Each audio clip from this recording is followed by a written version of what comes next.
Hi, my name is Abraham Young. I'm a family physician here at the Community Health Center in Armenia. We're part of Hudson River Healthcare, and it's a pleasure to be with you all. Today we're going to be talking about the topic of stress and different possible ways to help manage stress as well. There is not one single definition of stress, but one way that it is described is the way that our bodies and our minds react to a stressful situation. We all have at some point experienced in our lives, whether it's for an hour or for a day, or sometimes even for prolonged periods, whether it's something that occurs with a family member or friends, or something larger that's happening in the community.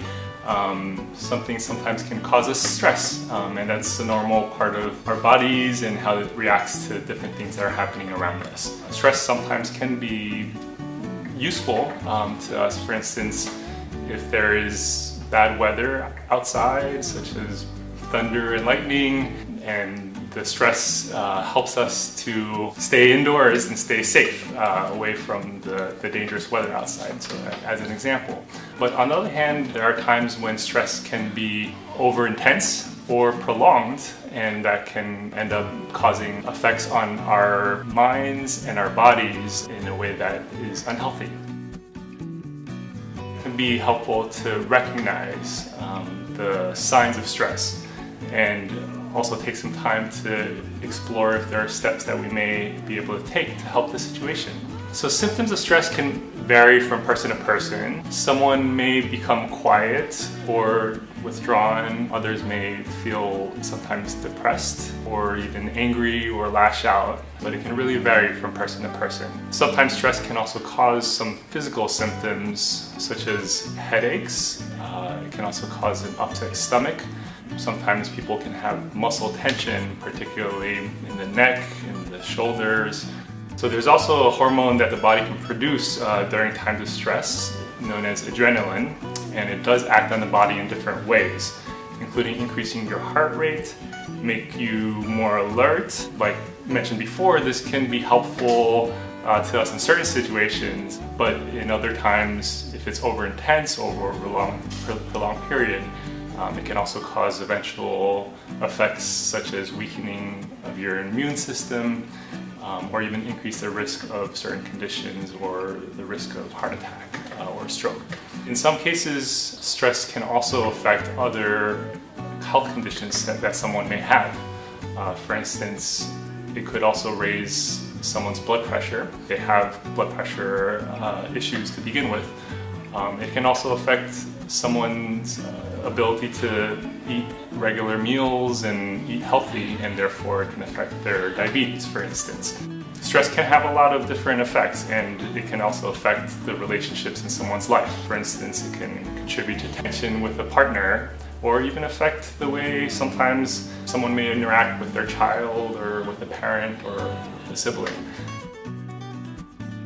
Sometimes the problems that can cause the stress can be resolved and the stress can be prevented. But other times, preventing the stress is not an easy thing to do. Life can bring about events that simply will induce stress, and it may be out of the control of the person as well. And in those cases, sometimes it's helpful to reach out to people in the community, whether that be a community group that you are a part of, or a religious organization such as a church, or even friends in the neighborhood, or gatherings that you may be able to find to be a part of. And also, when someone feels stress afterwards, there are also things that sometimes can be helpful to manage that stress.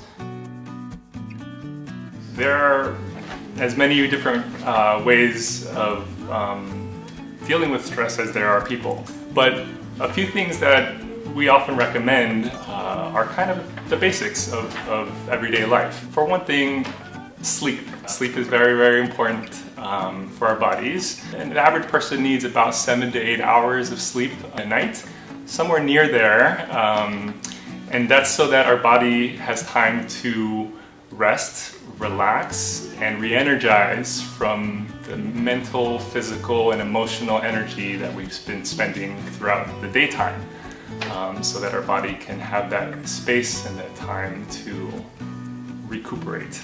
Exercise is often very, very helpful, both in many different health conditions and medical issues that folks often deal with, but also for stress as well. One goal that often is helpful for talking about exercise is recommending 20 to 30 minutes a day of physical activity most days of the week. That ends up being maybe 3-4 days at least, and even better if more than that. But just any type of regular physical activity that you enjoy, whether it's walking, gardening, playing with your dog or the kids, but something that gets your body moving and up and about and outside as well. And if 30 minutes is a little challenging, sometimes even a 10 or 15 minute interval, once or twice in the daytime. Always try to make sure to take some time during the day to have self-care. So you want to take some time out of the day for yourself, whether it's to just sit in a relaxed atmosphere, meditate, or journal. Some people like to write and journal, and that's sometimes very helpful for folks. Or even just doing something you enjoy, reading a book or something fun with the family. So a lot of different ways, but just isolating that time in the day for yourself. Smiling, laughing as well is also a very helpful antidote to stress. And there's actually even a chemical hormonal explanation for that. Endorphins is a different type of hormone that is sometimes called a happy hormone. And when we laugh, when we smile, it releases endorphins, and it helps our body relax and recuperate as well. All that being said, stress sometimes still can come about despite our efforts, just because of what may be going on. So the community health center is one place to go that often can be very helpful. One is basically community organizations, whether it's a religious organization or institution that you or your family may be a part of. That often is a place of refuge and a place of comfort to a lot of people, and that can be very helpful in times of stress and helping with managing stress as well. And two, the community health center in your area, whether that is coming in to schedule an appointment with your doctor, just to talk over things and have the space to discuss what's going on.